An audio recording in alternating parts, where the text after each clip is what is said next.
آپ فرماتے ہیں تمام کامیابیاں ہماری معاشرت اور آخرت کے تعاون پر ہی موقوف ہو رہی ہیں۔ کیا کوئی اکیلا انسان کسی کام دین یا دنیا کو انجام دے سکتا ہے؟ ہرگز نہیں۔ کوئی کام دینی ہو یا دنیاوی بغیر معاونت باہمی کے چل ہی نہیں سکتا۔ ہر ایک گروہ کے جس کا مدعا اور مقصد ایک ہے، مثل اعضاء یکدیگر ہے، مختلف اعضاء ہیں لیکن جسم ایک ہے۔ جو کوئی فعل جو متعلق غرض مشترک اس گروہ کے ہے، بغیر معاونت باہمی ان کے بخوشی اور خوش اسلوبی ہو سکے، کوئی کام جو مشترک کام ہے بغیر باہمی معاونت کے، ایک دوسرے کی مدد کرنے کے، خوش اسلوبی سے سر انجام نہیں پا سکتا۔ بس آپس میں معاونت ضروری ہے۔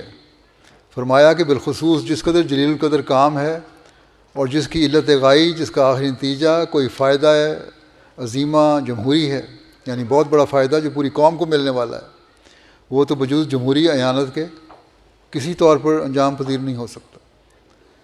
قوم کا فائدہ اٹھانے کے لیے پوری قوم کو اکٹھا ہو کے کام کرنا پڑے گا، اور صرف ایک ہی شخص اس کا متحمل نہیں ہو سکتا، اور نہ کبھی ہوا۔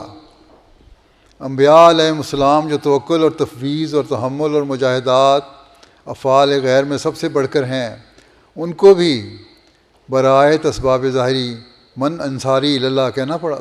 انبیاء نے بہت سارے کام کیے، ان کو اللہ تعالیٰ نے سپرد کیے، ان سے وعدے بھی کیے، لیکن انہوں نے بھی جماعت اکٹھی کی اور کہا کہ من انصاری اللہ،